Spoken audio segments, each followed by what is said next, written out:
Yo, yo, yo, yo, what's good? What's going on, man? Salute to everybody that subscribed to the channel, man. It's your boy Ace, man. Lord have mercy. We got we got to talk about this, man. We need to have a discussion. I really want to hear what y'all have to say about this in the comment section. Tex Saygo. I like Tex Saygo, man. I thought he had a lot of, notice how I say thought he had a lot of potential. You know, I thought he had a lot of potential.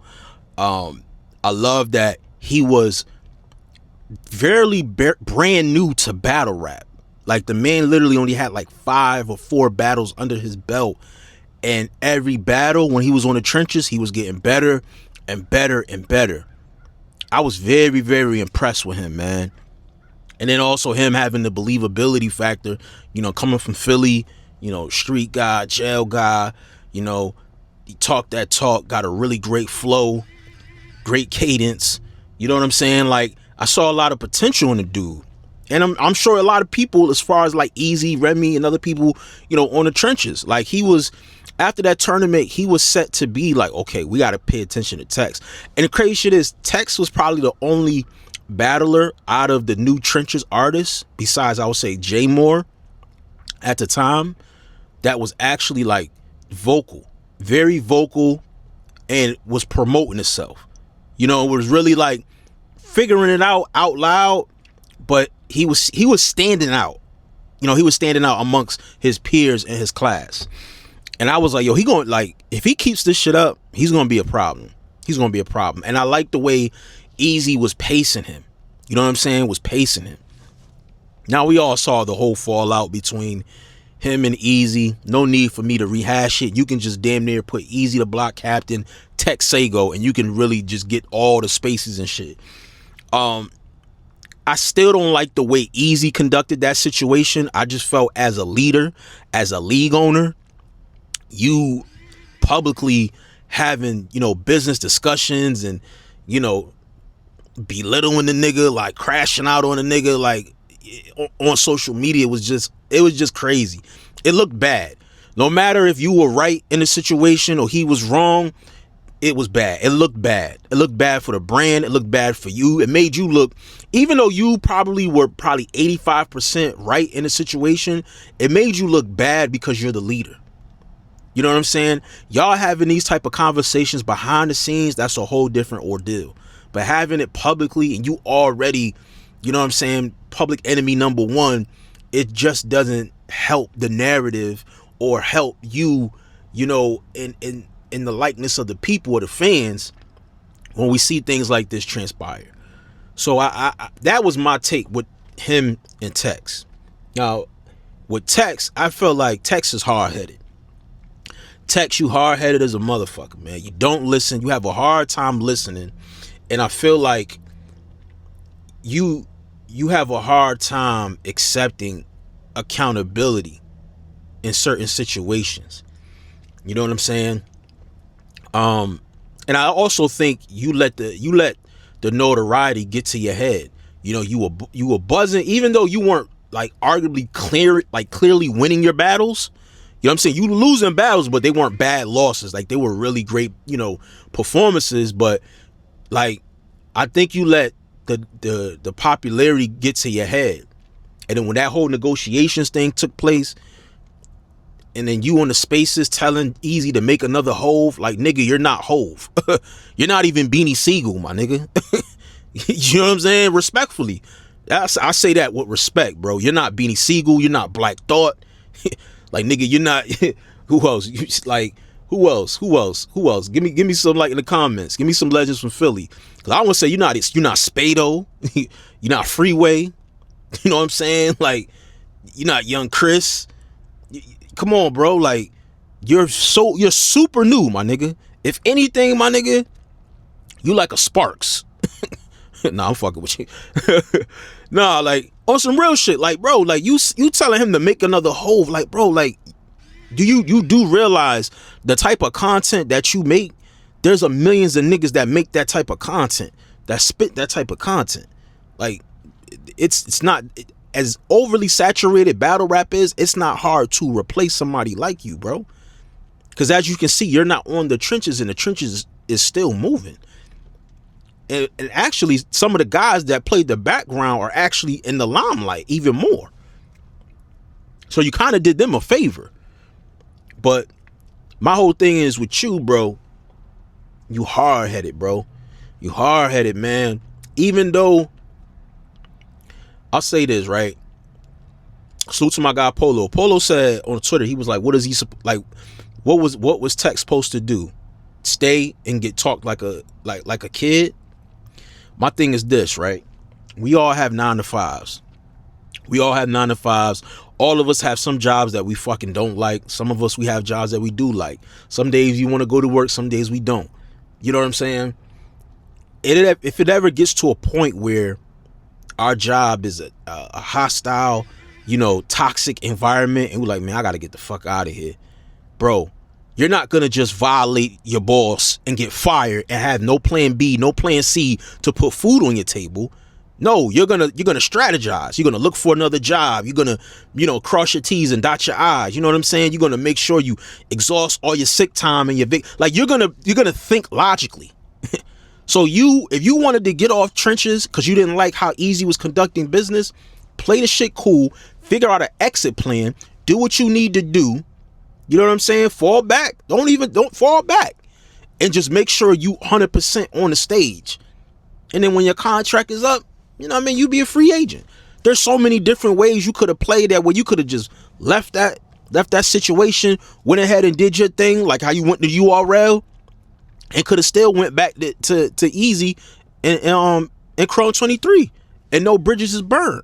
Because sometimes all y'all need, sometimes people just need space. You know what I'm saying? Space is sometimes needed in a relationship, in a friendship, or even business ordeals. But the way you handle it, the way you trolling Eazy and violating him, and it's like certain things are said, it's like you can't come back from. And you talking like you don't care. So I mean, hey, but I will say this: ever since you left the trenches, my nigga, your performances have been fucking trash. They've been ass. You got cooked by Ish Moolah. You had a battle before Ish. Oh no, it wasn't even Ish Moolah. Some of your battles got canceled. You know what I'm saying? It's like you've been absent. Like niggas didn't even think you still rapped. You know what I'm saying? And salute to you. You know what I mean? You build your YouTube channel. You got the prison stories. I don't really see you being too consistent with the prison stories, situation, but salute to that. You know what I mean? That's not really my type of thing, but salute to you, because there's a lot of people that do enjoy that content. But let's get back to battle rap. My nigga, you've been ass. You've been ass. And so you violate the trenches, you violate Eazy. Then we find out behind the scenes you have a premiere battle with Ace Amin on URL, bro. Now I understand you and Ace were scheduled to battle on another small platform, and URL may have picked up the actual battle. But for you, right, this is what I don't understand, right? And I know you took the battle on URL out of spite for Eazy. It's not like you thinking logically, like, you know what, I'm gonna take this shit and I'm gonna come here, I'm gonna come to URL, I'm gonna be a surprise battle, I'm gonna make sure I kill this nigga Ace Amin. No, you don't do that. You take the battle, you get to the battle, the day of the battle, you go up to Ace and say, yo, I know we scheduled for 3 rounds, but yo, can we do a 1-rounder? Cause I ain't got my material down packed. Like, what? And then Ace says no problem.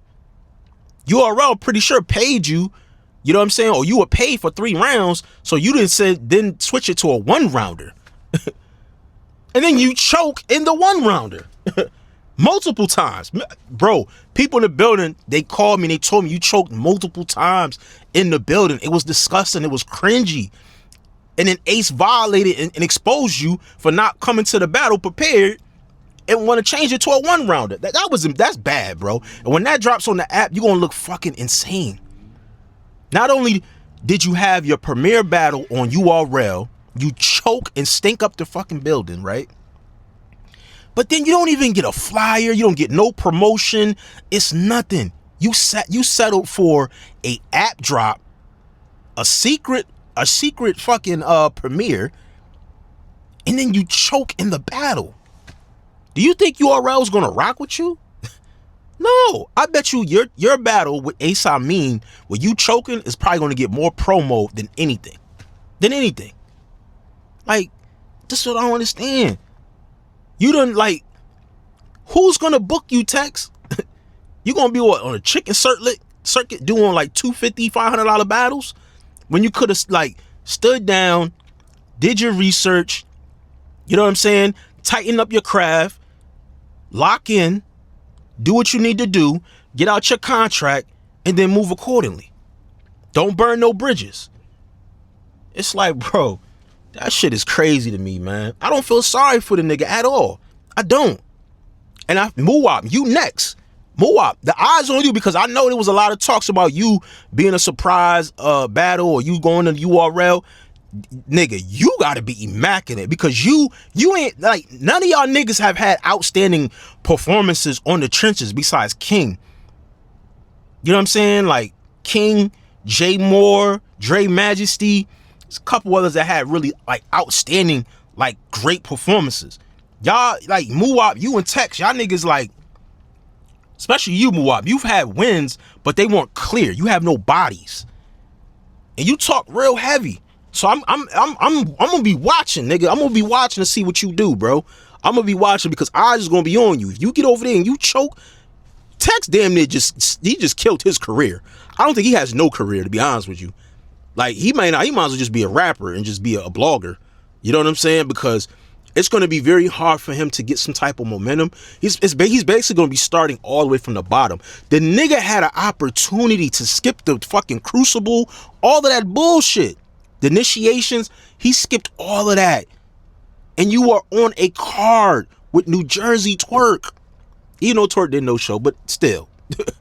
You're on a card with Twerk and Serious Jones. And you're standing in front of Smack. And your first time, you fucking choke. These niggas ain't ready for this shit, man. They not ready. Niggas said make another Hove. Nigga. Make another Hove? Bro, don't ever say that again, bro. Don't ever say that again, man. For real. These niggas is delusional, bro. These niggas delusional. Y'all niggas spend so much time, you know what I mean, going at Eazy, shitting on Eazy. And this ain't no defending Eazy. I'm just keeping it real. Like, I'm watching all y'all niggas that used to be on trenches. Y'all spend so much time bashing Eazy, going on numerous platforms, going on your spaces and talking shit about Eazy, right? Meanwhile, this nigga's Philadelphia games, living life, got a fucking event right after his one of the biggest battles of his career in his hometown, Philadelphia. He good.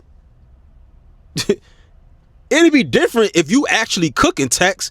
If you winning off the trenches, you having outstanding performances, you killing niggas, you go to URL and you body Ace. That's different. Then it's like, man, Tex, man, popping his shit. It's a different type of energy.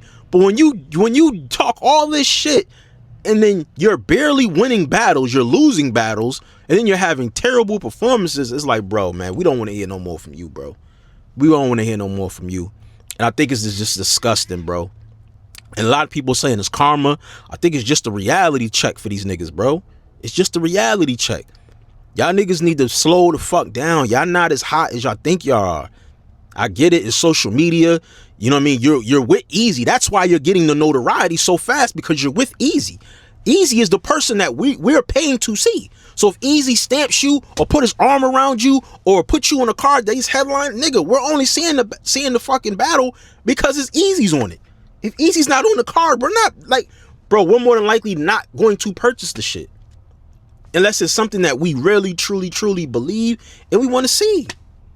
But he put you guys in the light for us to be even consider or be interested. And it's like, y'all niggas just dropped the ball, bro.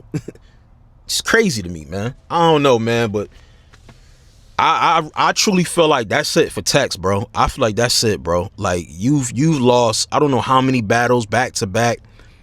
It's unfortunate, bro, because you would like to see somebody, you know, kind of go leave, do their own thing and prosper and excel.